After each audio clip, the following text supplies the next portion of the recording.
Shalom, brothers and sisters. Shalom. Giving honor and praise unto the Most High, the Creator, the Maker of heaven and earth. My name is Yeshaya Yisrael, of the tribe of Dan of the nation of Israel.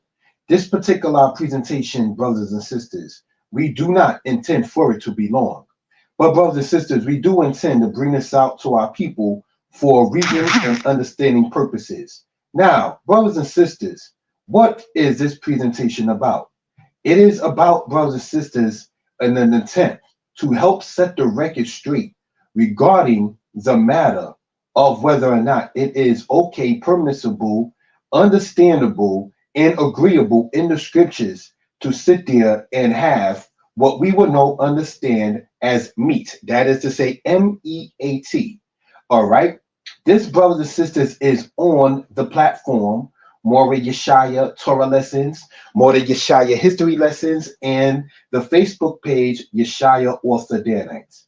So, brothers and sisters, without any further ado, brothers and sisters, we do intend to sit there and get into this for understanding purposes.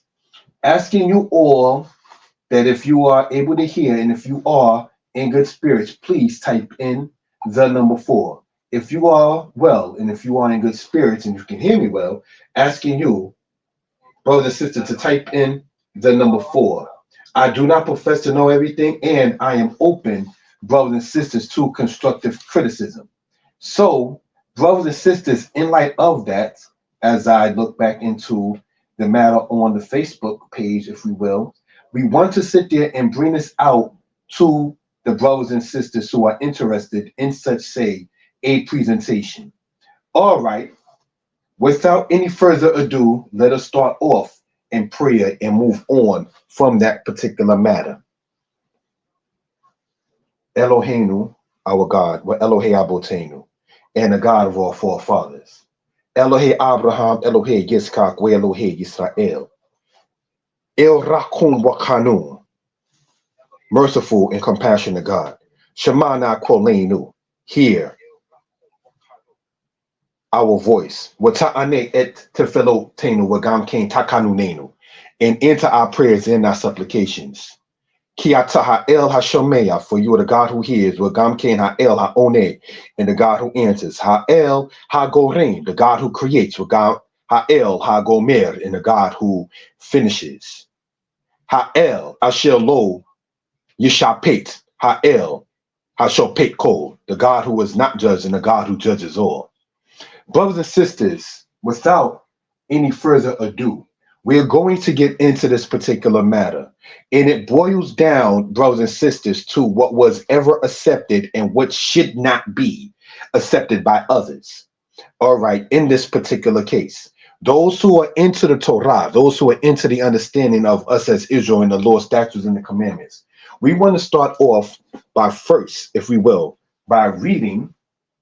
If we will, we're going to be reading in Leviticus chapter 22, verse 25. All right, in that particular matter.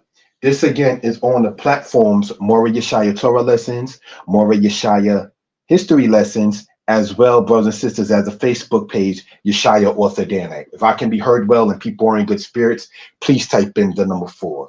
Thank you. Again, I know this may seem like an odd time to go live, but we do want to bring this out for edification purposes. Most Israelite brothers, as myself, have gone on live on so-called Friday night and usually during so-called Saturday, which is the Sabbath, and so forth. This particular lesson is not done on those days. This is done on a so-called Sunday with the time allotted. All right, let us get into this. Leviticus chapter 22, verse 25, brothers and sisters, and thank you for that. And it goes to say as reads, or as read, sorry. It says, neither from the stranger's hand shall you offer the bread of your God of any of these, because the corruption is in them, the blemishes be in them, they should not be accepted for you. So brothers and sisters, what can we gather and gain in this particular case? If we know good and well that from the hand of a foreigner, we're not supposed to sit there and offer those things to the Most High God, that tells us, brothers and sisters, that there is independent and interdependent among the nation of Israel. We should have our own. That is what that is teaching us in that particular case. So while that is a law, we know good and well, brothers and sisters, that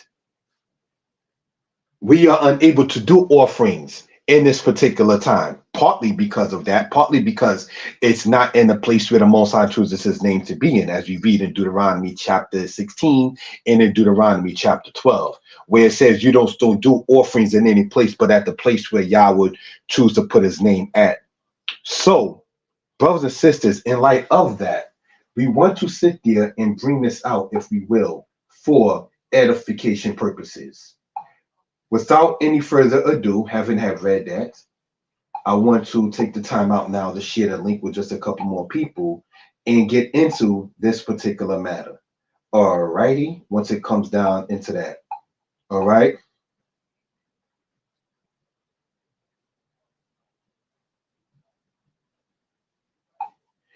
And brothers and sisters, we hope and pray, again, that everybody is well and will be better.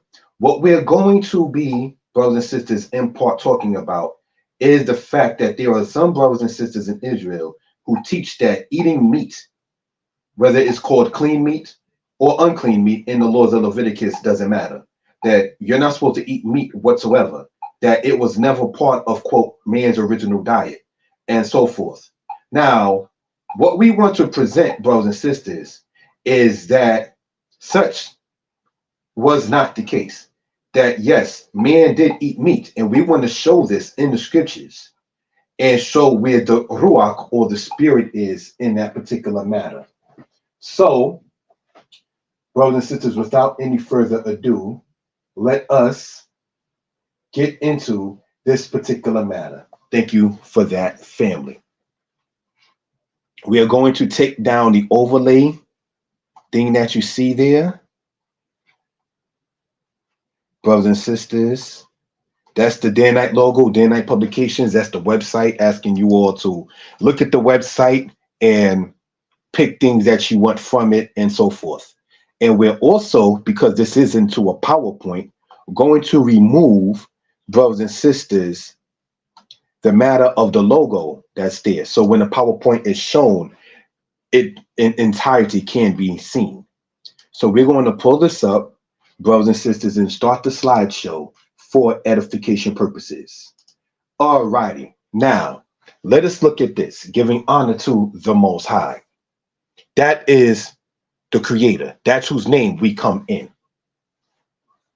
So it's not a matter of, quote, you doing you.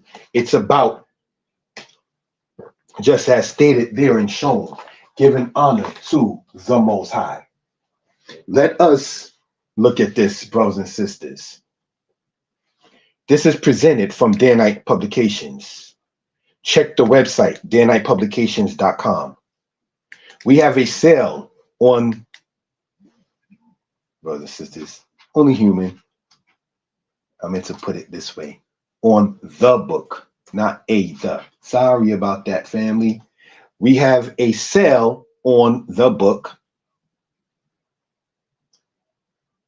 Deuteronomy 28:15-68. Interested, you can get it on Amazon. All right. We can be reached at 908-587-4841. So you can reach me by text or by calling. All right. Just want that to be noted for reference purposes. Email YYISRAEL at Yahoo. YYISRAEL22@yahoo.com. And brothers and sisters, we're going to be reading in Genesis chapter 4. This is concerning Cain and Abel, the offerings and the bloodshed. And let us see, brothers and sisters, what we can ascertain from what the Holy One, the Most High, speaks in this chapter. We ask you all to subscribe to the channel, to comment, to like, and to share. Brothers and sisters, I do not profess to know everything. And yes, I am open to constructive criticism. So let us, family, get into this particular matter. Thank you for that. And the man knew Eve, his wife, and she conceived and bore Cain and said, I have gotten a man with the help of the Lord. And again, she bore his brother Abel, and Abel was a keeper of sheep, but Cain was a tiller of the ground. Now, if you remember, part of man's original duty and responsibility was to keep the garden.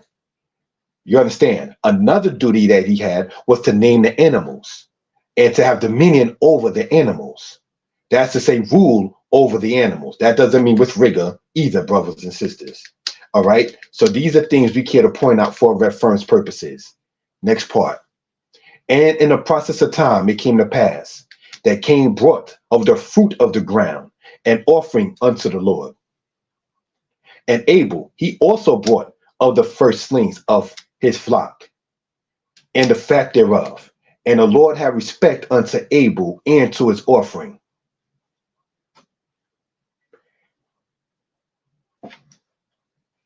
And the Lord said unto Cain, why art thou off, and why is thy countenance fallen? If thou doest well, shall it not be lifted up? And if thou doest not well, sin crouches at the door, and unto thee is this desire, but you mayest rule over it. And Cain spoke unto Abel his brother. And it came to pass, when they were in the field, that Cain rose up against Abel his brother and slew him. So, brothers and sisters, as we have just read in Genesis chapter 4, the children of Adam and Eve, being in this case here, Cain and Abel, and what happened. Because we do not teach on this platform, no offense, that Cain is the son of the serpent. That is not what we teach in this particular case and so forth, but that's a whole other subject matter and so on.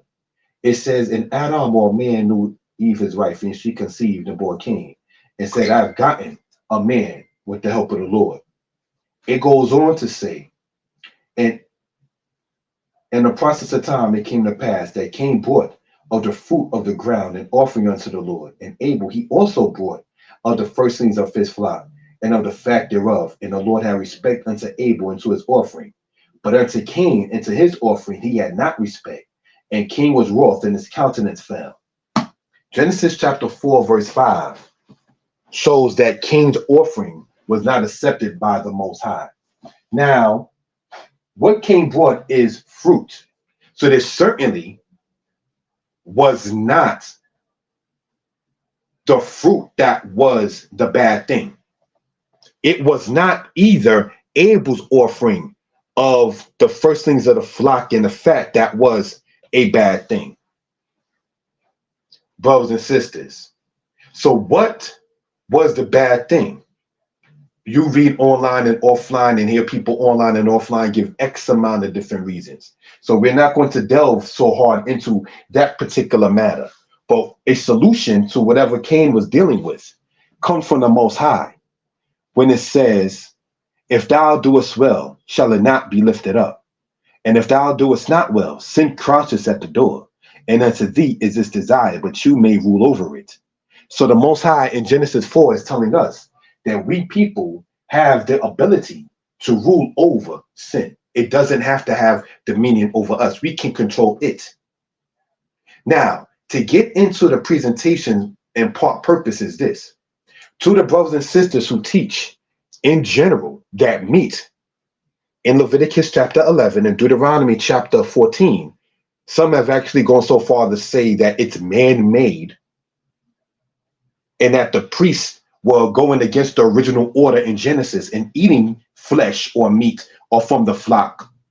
Some Israelites have actually stated that all original diet in that of the house of Israel is supposed to be vegetarian or vegan, and that the original diet of man was that.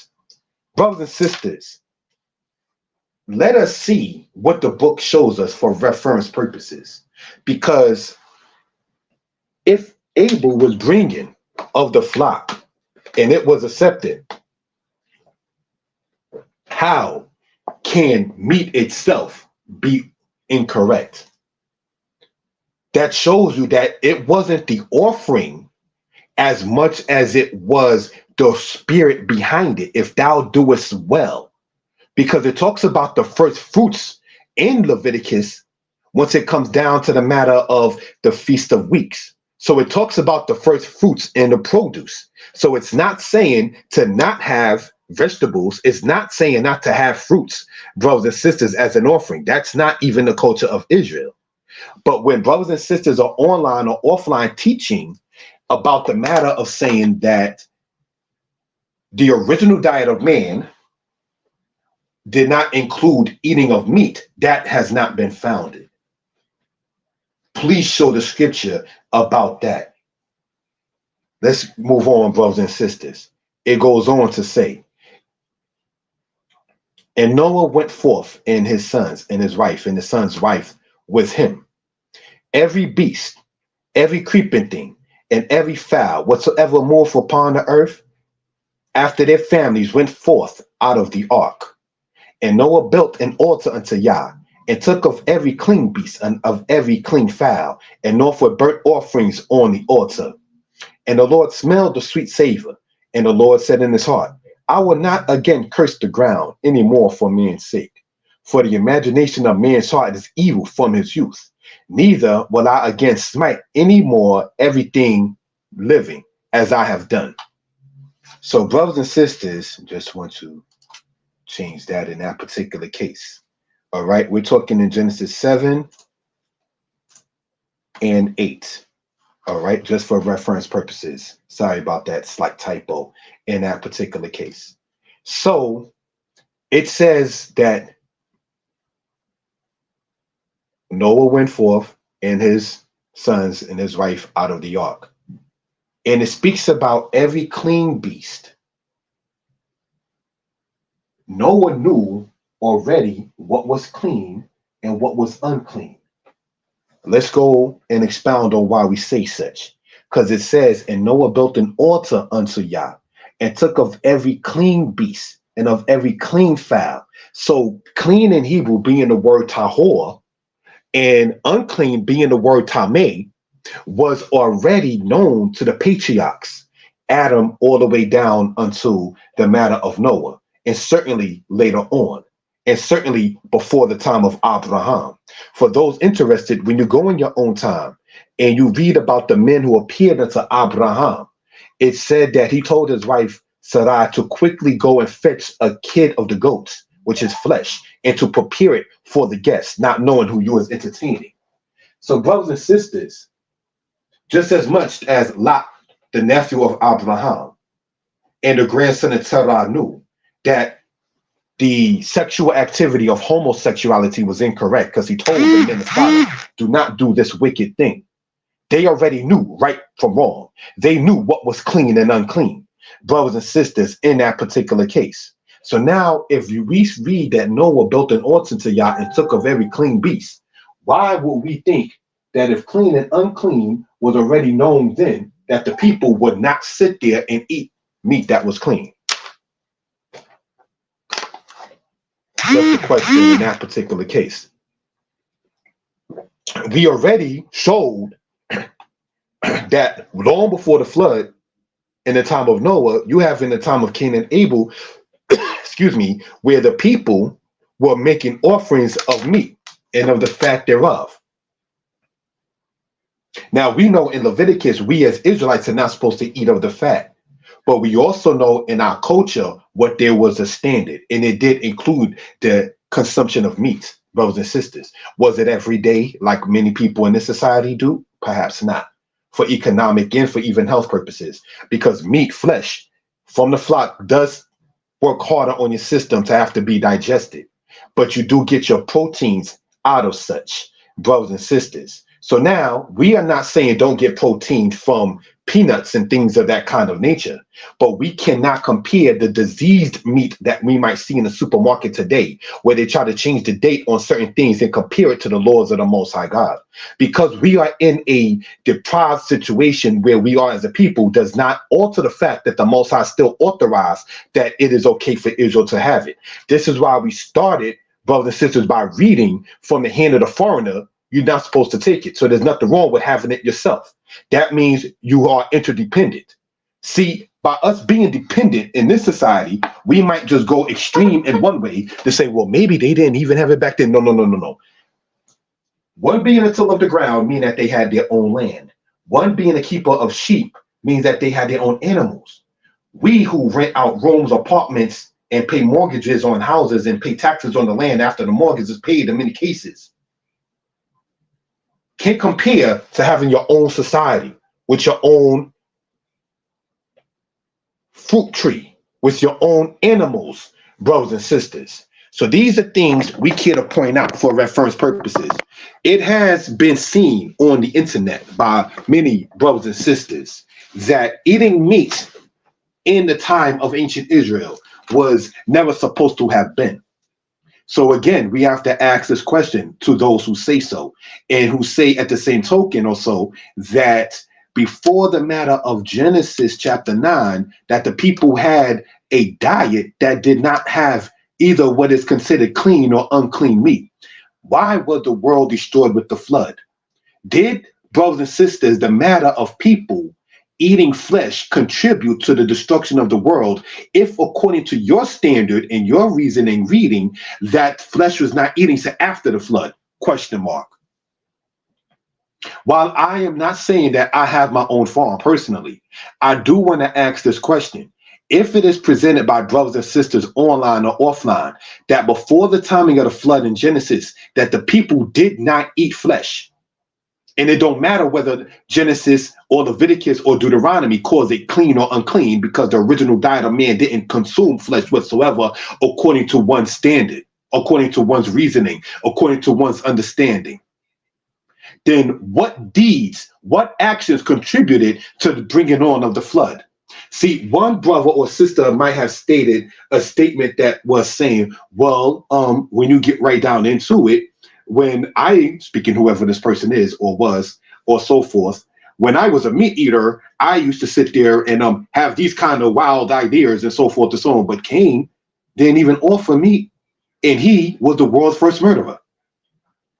Brothers and sisters, do we know that the Leviticus laws on eating meat are not animals that are animals that go on a prey for other animals?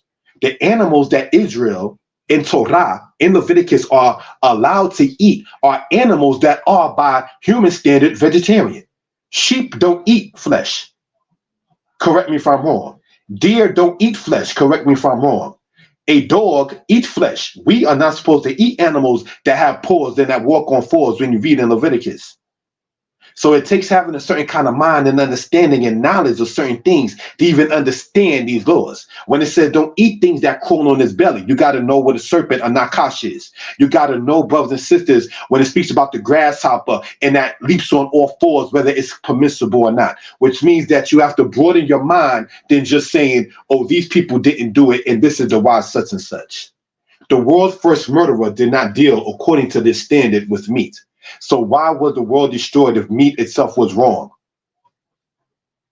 And we have to understand, as been pointing out on these platforms and on these channels, brothers and sisters, about the matter of trying to diminish the culture of the Israelites. What do we mean by that, brothers and sisters? By trying to diminish the culture of the Israelites. We went over in a Hanukkah presentation on the channel, Mordechai Shai History Lesson. Subscribe to the channel. That sacrifice unclean beast. So the Israelites always knew, when you go in Maccabees, about what clean and unclean was. So Israelites on the internet now, online or offline, I must say then, that are teaching if you eat what Leviticus say is clean, you may as well just eat something that's like pork. You are incorrect, my brother or sister. The Torah already set the standard on that. Now, I personally, your brother Yeshaya, does not drink alcoholic beverages. I was fed it as a child at New Moon service in the congregation. They used to give wine out and everything. But personally, I don't myself do it. That doesn't mean because I, like the situation in Jeremiah 35, when he told his sons to not drink it, that does not make it a law for the whole nation of Israel. You chose to be vegetarian or you chose to not drink wine does not make it a standard for all of the house of Israel. You choosing in the ancient world, if you wanted to become a Nazirite, that doesn't mean that everyone had to do it. That is your personal choice between you and your maker. As long as you're not trying to say everybody must have wanted to and had to do polygyny, being fruitful and multiplying, that's not for everybody. Polygyny is not for everybody. Being a Nazarite is not for everybody. Drinking wine is not for everybody. And eating a certain diet is not for everybody, as long as you're staying in the confines of the Torah itself. This is what we want to talk about. There are certain questions that are being asked in this particular case. What brought the flood for the wickedness of man? If you're saying that eating meat is what caused man to become wicked, because there have some that have stated that. I contend that if Abel brought meat as an offering from his flock, then the people that were around them ate meat as well. If we know not to eat of the blood and we know not to eat of the fat, then what are we told that we are allowed to eat? Brothers and sisters, if we know not to add to nor take away from the law, when you read in Deuteronomy 4 verse 2. Now, if you want to point out, which is a very strong point for health consciousness, don't eat it every day, morning, afternoon, and evening, and let it sit in your small intestine and in your colon. That's intelligence at that point. And the Israelite culture in Torah is not telling you to eat it every day, brothers and sisters. But at the same token, brothers and sisters, if we are flesh and blood, and if our body is, they say, correct me if I'm wrong, over 60% water, then could it reason to say not to have flesh is equivalent to say not to have water when you're both water, liquid, and mass? Wouldn't you need that inside of your system? As long as it stands within the parameters of the Torah of the Most High. That's why we have laws. Now, why did I say earlier about wanting to break off from the culture of Israel? And as pointed out ever so often on these platforms, the Antiochus matter and so forth, is this. Let's go, brothers and sisters, in the scriptures. We're going to be reading in Exodus chapter 12. Thank you, my family. Exodus chapter 12, just 2 verses, verse 8 and verse 9. And it says this, if we will. And they shall eat the flesh in that night, roasted fire and unleavened bread, and with bitter herbs they shall eat it. Eat not of it raw, nor sodden at all with water, but roast with fire his head and his legs, and with the pertinence thereof. This is talking about the Paschal lamb, or the lamb that is done on Passover and eaten. It says, and they shall eat the flesh in that night, roast with fire. So right here, there are some, believe it or not, no disrespect intended to anyone, brothers and sisters that have taught that the Passover diet that you see in Exodus chapter 12 was Israel going off. Do you believe that? There are people on the internet world. That's why we got to keep these channels active and let the truth of the Most High be known through his laws, statutes, and commandments, and not feelings, ideologies, and choices. Brothers and sisters, that what? It distinctly says, they shall eat of its flesh. Now, unless you think there's a different God between Genesis and Exodus and a different one from Genesis to Leviticus, what are you talking about?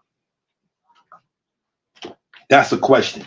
There are certain questions that are being asked. I have been asked questions because recently I made a Facebook post that said, if Cain's offering was fruit and Abel's offering was meat, and if meat itself was bad, then why was Cain's fruit offering rejected and Abel's was accepted by he who is all holy? Don't let your personal choice, just like I choose not to drink wine or alcoholic beverages, that doesn't change the fact that the priests in ancient Israel are told to have wine as part of the drink offering when you go in the book of Numbers. My personal choice as a brother, as a man, if you wise for yourself, said Solomon in Proverbs 9, and why you don't drink wine, why you don't sit there and have a strong drink ever so often, that's your personal choice, my friend. That is not to be applied to other brothers and sisters. If that is the rule that you have in your house, that is your case for your house. That is not for the next man's house. We have the laws of the Most High that we are to write on our doorposts. That is the standard. Any personal choice, from being a Nazarite to being a person who chooses to not eat meat, even though you're told sometimes you're supposed to, so you can't be Israelite in the laws and be a matter of vegetarian 364 days, whether they want to say the extra day in the Gregorian calendar was added. That's a whole other subject. You cannot be that perpetually throughout the course of the year as an Israelite in the culture. And what I present, not in confrontation, but what I contend is that if Abel brought of the flock, then they definitely knew what was clean and what was not clean. And if they were offering it, why would they not eat it of themselves? Brothers and sisters, we already pointed out that the Passover offering has a matter of the situation of the lamb, which is flesh in that case. Now, we are going to read another aspect, if we will. Let's go in the scriptures, right? Deuteronomy chapter 18, brothers and sisters. This is presented by the prophet Moshe to us as the Israelites. And let's see what it says for reference purposes. We are in, brothers and sisters, in Deuteronomy, brothers and sisters, 18. We're going to be reading from verse 1 through verse 5. All right? For reference purposes. And let's get into this. The priests, the Levites, and all the tribe of Levi shall have no part nor inheritance with Israel. They shall eat the offerings of Yah made by fire and his inheritance. Therefore, they shall have no inheritance among their brethren. Yah is their inheritance, as he has said unto them. And this shall be the priest's due from the people, meaning from the Israelites, from them that offer a sacrifice, whether it be an ox or sheep, which is flesh.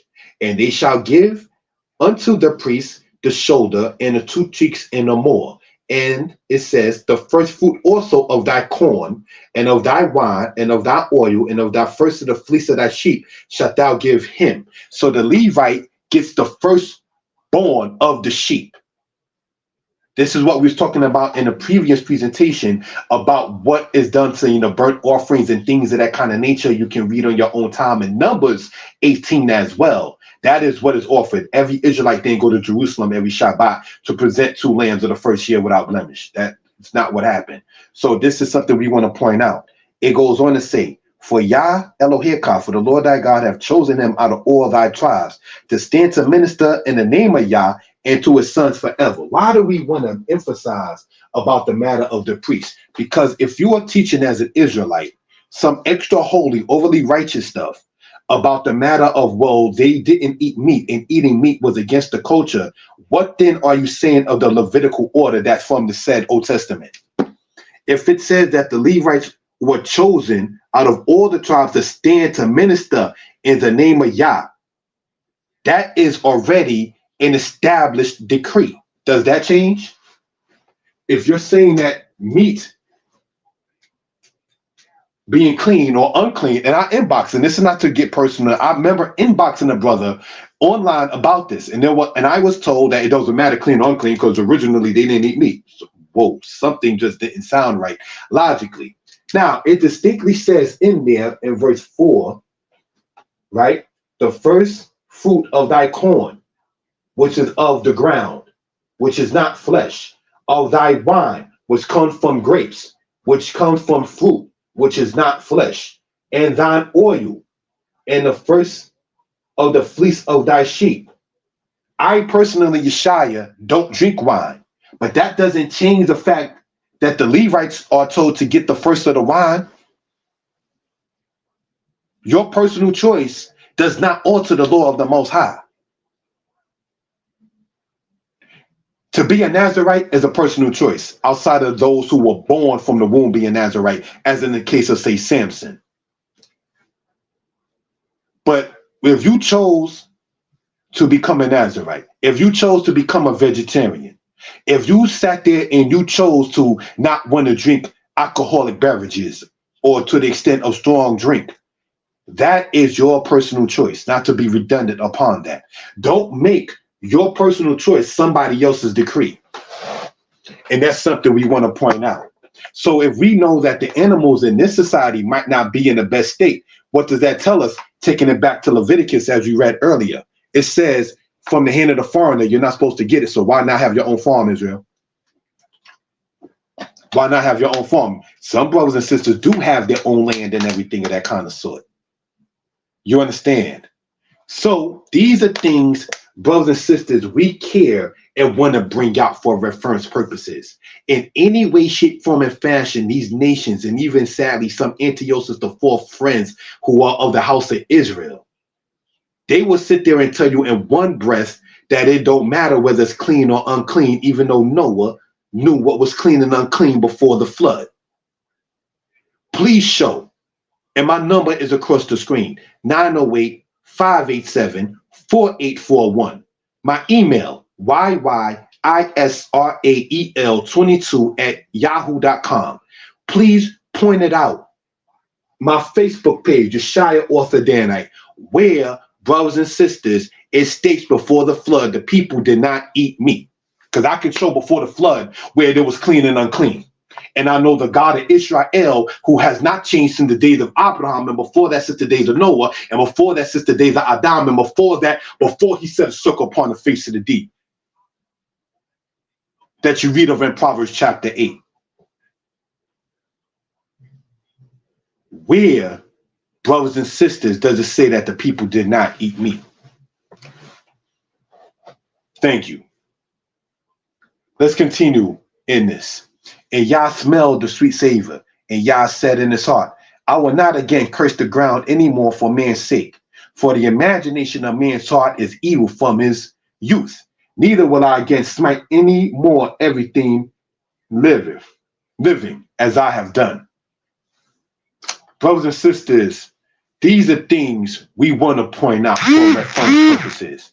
Now, as we go into this subject a little deeper, if we will, Genesis 7 and Genesis 6, to let the book speak for itself, it says, And Yah said unto Noah, Come thou and all thy house into the ark. For thee have I seen righteous before me in this generation. Sidebar that we want to point out. When it says your house, it's not just talking about a physical place. So when it says that Moses is trusted in all the house of the Most High, it's not talking about per se a building, because it says, Come thou and all thy house into the ark. It's talking about the people. You build with your people. For instance, in Hebrew, Bain means son and Bat is daughter. Bain, Bana means to build, and Bayit or Bait means house or house of. With a Bain, a son, you are doing the Bana building action of a Bayit or a Bait or a house. So with a son and daughter, you are building a house. That's what it's talking about right there. So just sidebar, I want to point that out perhaps then. For thee have I seen righteous before me in this generation. Some people stated that he would have not been righteous in another generation. Sound like maybe a sidebar hating matter to say such, because you can only be judged in the generation that you're in. It doesn't mean that he was wicked according to another one. It doesn't mean that he didn't do anything whatsoever incorrect either. But there are some people who just look to see what wrong can I find in somebody else. You know, that kind of mentality. So let's look and continue. Of every clean beast, thou shalt take to thee 7 and 7, each with his mate. And of the beasts that are not clean, 2 and 2, each with his mate. So of the clean animals, given an example, a deer and a doe. You take 7 deer, and for each 7 of the female deers, which is a doe. Of the cat, you take 1 and 1, each with his mate. Pardon me, you take 2. So you take, say, 2 cats, each beginning after its own kind of matter, and a matter with what? The clean beast, 7 and 7. So there's 14, say, of that. And of the unclean, there's 4 of that. So we already know that the people then knew the difference between clean and unclean, because that's how you knew how to count to what to bring into you and among you. So if you don't know clean and unclean, then how is Noah supposed to know how many to bring around him? That's something we want to point out for reference purposes. But let's continue and go a little deeper to show you a mentality of a matter. Of the fowl also of the air, 7 and 7, male and female, to keep seed alive upon the face of all the earth. So while the Most High is speaking about destroying the earth with the flood, the Most High's thoughts is deeper than our thoughts. Like we read in Psalms chapter 92. Oh, Yah, how great are thy works, and thy thoughts are very deep. A brutish man knoweth not, neither doth a fool understand this. Brute people and fools cannot comprehend what we're about to present right here.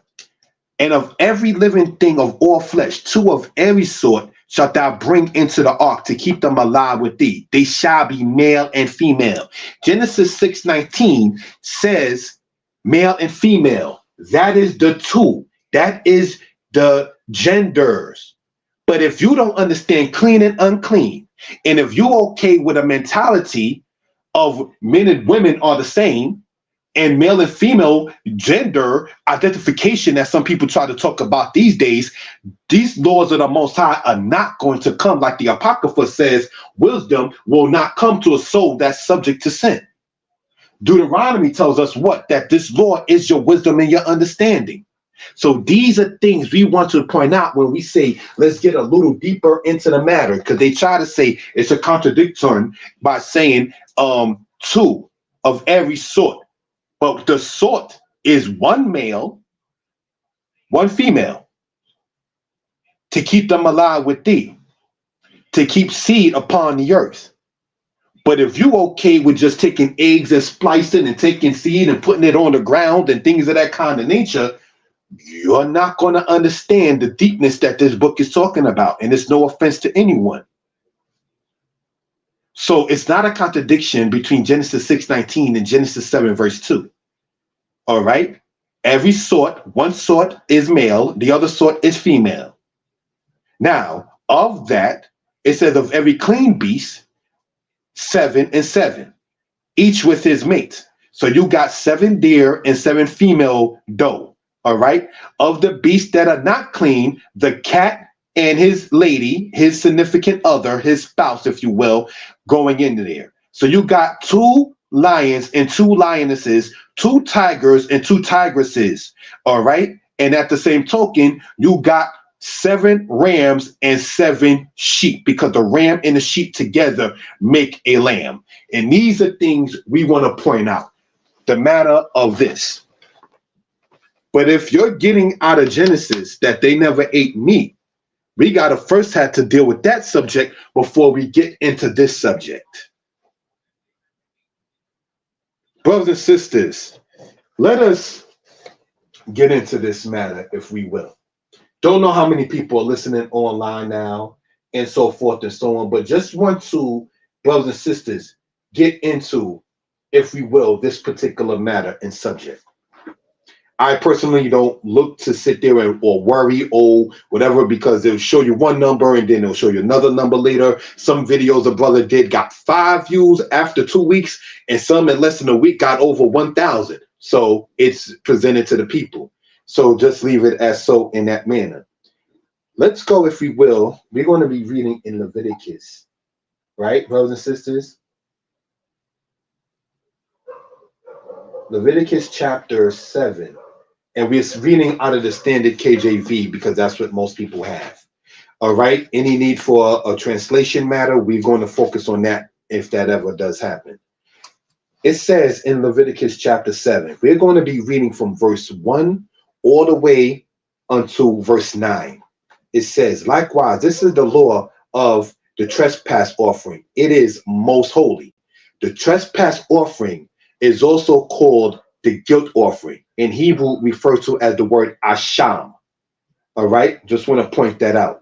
This is not the same as the sin offering, which is called katat. All right, let's continue.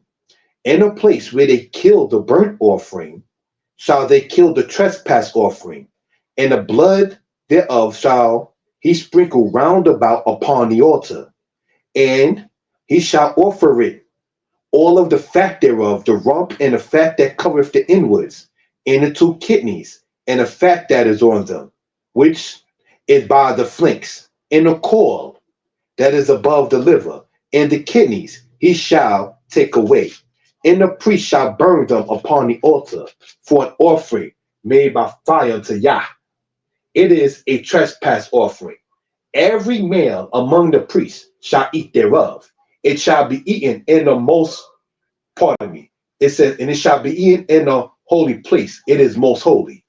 As the sin offering is, so is the trespass offering.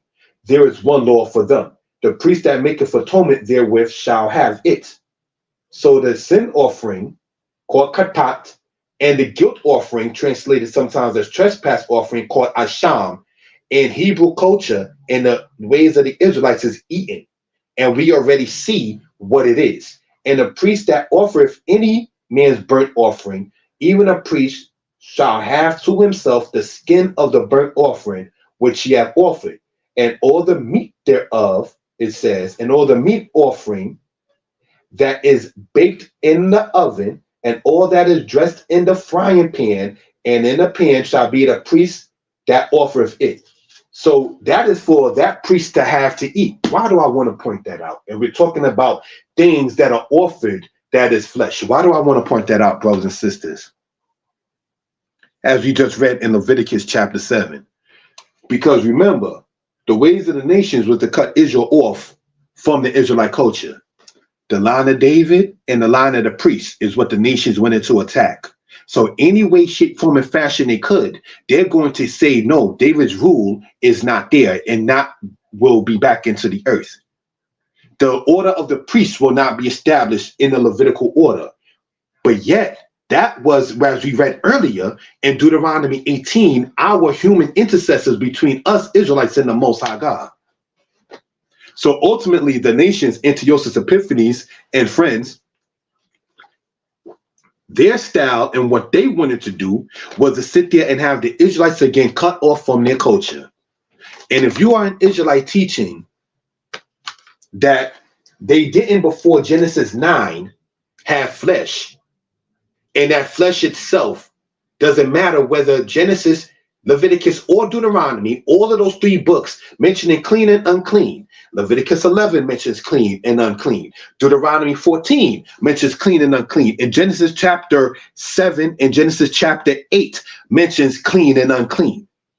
2 times before the flood and several times after the flood, clean, tahor, and tameh, unclean, is mentioned. We can't get around that, brothers and sisters, unless you just want to say everything is everything, it don't matter, clean or otherwise. And if that be the case, that ain't the culture of the Israelites. Because there's a time when a woman or a female, even before being an adult, is unclean when she goes through puberty. Same as a male when he has what they call a nocturnal emission. He becomes, quote, unclean. You're not in the same state. The blood that comes from a woman in her menses or menstrual cycle is not a regular matter of blood. That is the body, correct me if I'm wrong, I'm not a female, getting rid of the eggs and so forth because it wasn't fertilized by the seed or the sperm of a male. And when it's not there, it gets rid of it. The Most High has already built us as humans in a certain way. When, brothers and sisters, a male goes through a nocturnal emission, it's to let him know that it is time for him to prepare, not say that very 14, 15-year-old boy at the same token, but prepare your mind because you are going to be made into becoming a father one day. Just because a woman has some menses as early as 9 or 10 years old in certain cases, doesn't mean that she should be sexually active to have children at that age. We're not dealing with pedophilia in the house of Yisrael, brothers and sisters. So let that be noted and understood. The body is still training itself for when you do become older. These are things we want to talk about for reference purposes. You understand? So, if there's any questions or comments concerning this, please feel free to type it into the chat. I can be reached, brothers and sisters, at 908-587-4841. Book sale. This book is on sale for $25 instead of $30. Sale ends today, December 24th. The book is available on Amazon.com. We can be reached at 908-587-4841. That's through WhatsApp, that's through text, or that's through regular calling. All right? New pricing of the books. Now, these are the shortened versions of the bigger books. Deuteronomy 28, Egypt Talking Writing. And the book you see on the right-hand side from Avaris to Alabama, brothers and sisters, is the shortened version of the book from Assyria to America.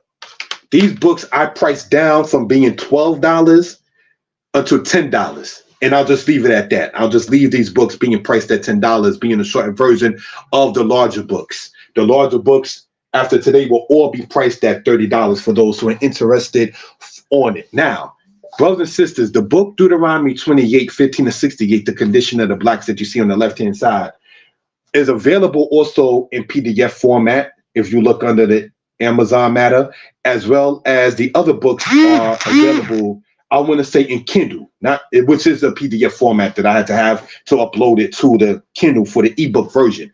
These books you see here are also in ebook format for those who are interested. So if you happen to have Kindle Unlimited, you can get that.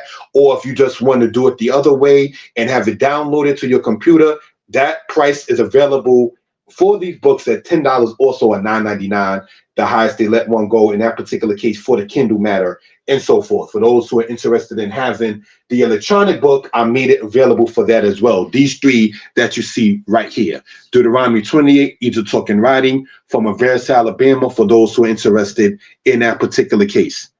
Going back here, if you will, this book right here is the bigger version of it. This brown book that you see there, shout out to my brother, my Danite older brother, the brother Chief Naphtali Ben Dan. May the Most High continue to bless his life. I didn't even instruct the man, while yet pay the man for this cover. I just said, I know you do good artwork, brother Chief Naphtali Dan. Just take this title and you make the cover, and I'm sure I like it. And when this cover was made, I was like, whoa. Whoa. Yeah, I didn't say put the ship there and put the captivity over there and put, the Illuminati symbol in there to show what we're talking about. No, I didn't. The brother just did artwork and it came out great. Excellent. Good. Want to emphasize, because good and great's not always the same. The wickedness of Sodom and Gomorrah was great. Wickedness can be great, but it's not good. So I want to emphasize, when I'm saying great, I'm trying to say good. So I'm saying great as in goodness in this case. All right. So brothers and sisters, again, I can be reached at 908-587-4841.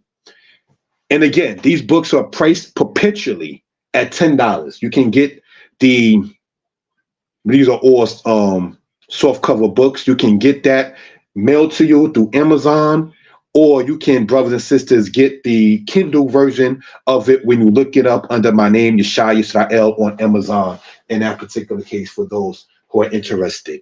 All right. Now, the brown book you saw, Deuteronomy 28, 15 to 68, right? And what you see here, the blue cover book here, that is part of that brown book. Just the same, the Egypt Talking Writing book is part of the bigger book. And from Avaris to Alabama is part of the bigger book, From Assyria to America. So if you get the books that are titled From Assyria to America or Egypt Talking Writing with different pictures on it, you can see the distinction. And the brown book that we showed right here, you don't have to get the smaller book, because the smaller books, brothers and sisters, that's on the screen that you're seeing right here is part of the bigger books. All right. Just want to emphasize that. So to the brothers and sisters, elders, and anyone else who has patronized, thank you. Your books are going out this coming said quote unquote Tuesday. Anybody listening and wondering what happened when you needed a signed copy of any book is going out this so-called Tuesday, December 26th, to the addresses that you gave me if you wanted the book signed. All right. Definitely keeping it 100, honest, and square dealing in this particular case. So, brothers and sisters, to recap, I am not saying that we should eat meat every day. That's not even healthy. I am not saying, brothers and sisters, that the meat that we even might eat today is the best meat that we should be eating. But I am saying, according to the Lord's statutes and commandments of the Most High, your personal choice to not eat meat cannot be validated for everybody else in Scripture. Just as much as I personally, Yeshaya, don't care to drink wine, I cannot impress that on other brothers and sisters. We just went over that in the book itself. So subscribe to the channel, comment, like, and share. For those who have been commenting and liking and sharing, I look at the analytics. It definitely is appreciated. Most High bless. Subscribe to the channel. When you do so, I do get a notification, and I can then subscribe to your channel. So while we talk about interdependent and us helping and supporting each other and each other being each other's most valuable resources and things of that kind of nature, when you subscribe to the channel, when I see it, I did subscribe to your channel because it's not just about me, brothers and sisters, it's about the Most High. Shalom.